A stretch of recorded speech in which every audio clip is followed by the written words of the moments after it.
bienvenue à un café avec ton pasteur et aujourd'hui, la question du jour, c'est pourquoi êtes-vous si craintif?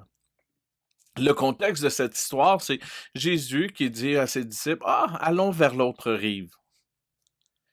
Et les disciples embarquent sur l'embarcation et puis voguent sur la mer de Galilée. C'est à ce moment-là que sur la mer de Galilée, une tempête violente arrive et les disciples, qui sont des pêcheurs aguerris, s'affolent et commencent à paniquer et crient, Jésus, Jésus, aide-nous, on va mourir.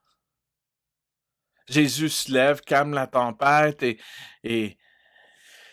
et se retourne vers ses disciples. Et, alors, et c'est alors qu'il pose cette question. Pourquoi êtes-vous si craintif, homme de peu de foi? Pourquoi ajoute-t-il homme de peu de foi? Pour nous aujourd'hui, c'est dans les tempêtes de nos vies, est-ce que nous demeurons confiants que Dieu est en contrôle? Il y a trois aspects mentionnés dans ce texte qui devraient être rassurants pour le disciple. La première, c'est la promesse. La promesse d'aller à l'autre rive et d'y arriver. On ne fait pas juste partir. Le Seigneur nous garantit à ses disciples qu'ils vont y arriver. Passons vers l'autre rive.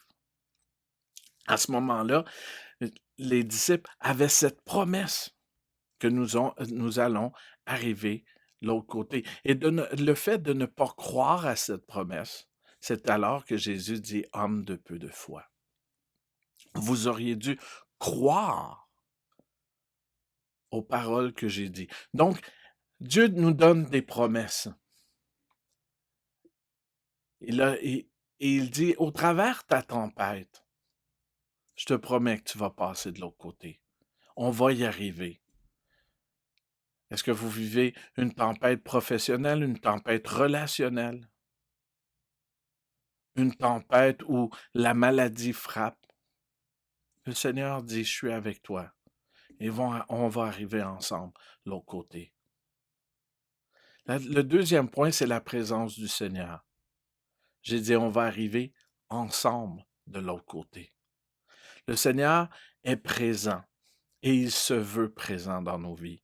Lorsqu'il confie la mission aux disciples et encore aux disciples d'aujourd'hui dans Matthieu 28, il dit, je serai avec vous jusqu'à la fin. Le Seigneur nous laisse pas aller. Moïse, dans l'Ancien Testament, va dire à Dieu, il dit, si tu ne viens pas avec nous, nous n'irons pas. Et Dieu dit, mais je vais être avec toi. Je vais aller. Et comme Jésus a dit à ses disciples, allons de l'autre côté de la mer de Galilée. Il est présent. Il veut être dans la barque de nos vies. Et la troisième chose que les disciples auraient dû remarquer, c'est le calme de Jésus.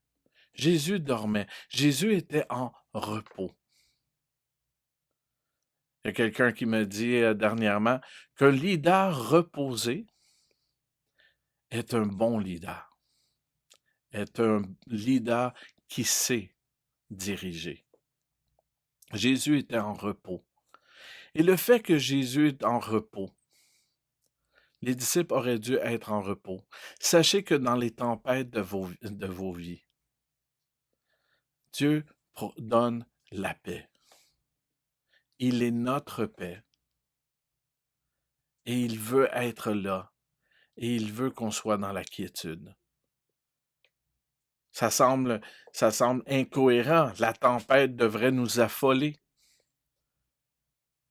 Mais le Seigneur, la paix qu'il donne, c'est une paix qui surpasse toute intelligence. C'est-à-dire qui va au-delà de ce qu'on peut penser, qui va au-delà de la situation ou de la tempête que nous vivons. Donc, je vous laisse avec ces questions. Quelle est la tempête de vie en ce moment